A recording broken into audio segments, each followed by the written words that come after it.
Hello, Internet. It's the Pennsylvania Hitman coming to you from the PaHitman studios in Erie, Pennsylvania. And I'm here to talk to you about white belts and the stripes you could possibly get with it. Alright, when it comes to Brazilian Jiu-Jitsu, everybody does it differently. That's probably one of the things I dislike the most about Brazilian Jiu-Jitsu is it depends on who you're training under and the requirements are different for every belt level. I'm hoping after I do these videos, I hope some people will change their ways about how they do their stripes and their belts and take it from me because I prefer structure and organization. And you might be at one place where, oh, he's been training a little bit, he's been putting in some hard work, let's just give him a stripe, and stuff like that. I think the stripes should be a little bit more of a guide to what you have to learn next. I always liked karate because I knew what each requirement was for the belt level. I had to know this kata and that kata, this kata and that kata. I had to know this waza, that waza. I had to know this technique, this kick, this punch technique. I knew exactly what I had to practice to get to that next belt level. So I could take my manual that I had for karate and I could look it up and say, I got to know this, this, this, and this. And I can just practice that.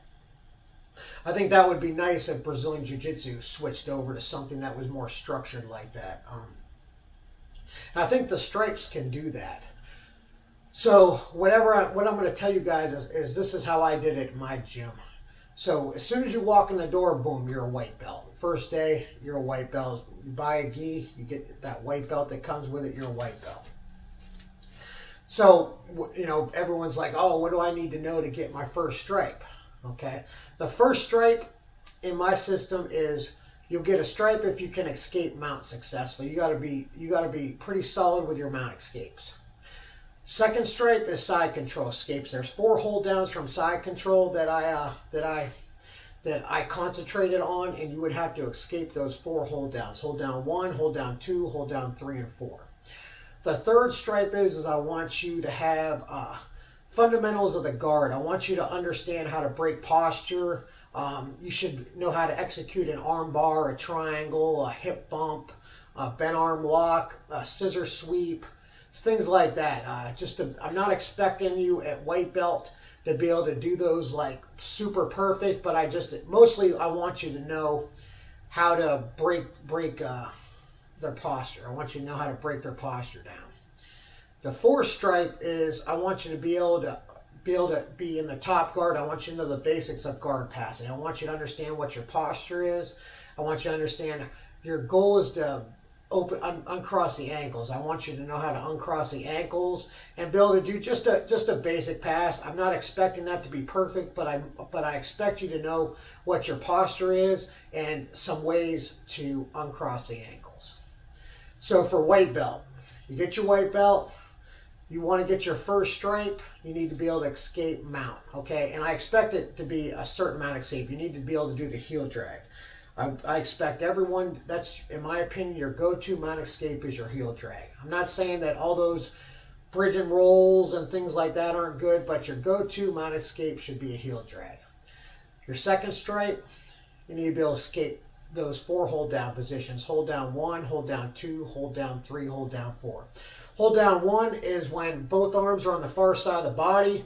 Hold down number 2 is when you got an arm under his head, and then your other arm's on the far side of the body. You're normally got your hands clasped together. Hold down number 3 is my arm that's closest to his head is going to be on the far side of his body underneath his arm, and the other hand is going to be on the inside of his body monitoring his hip.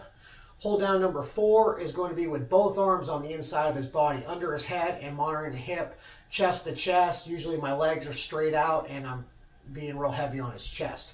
That's hold down 1, 2, 3, and 4.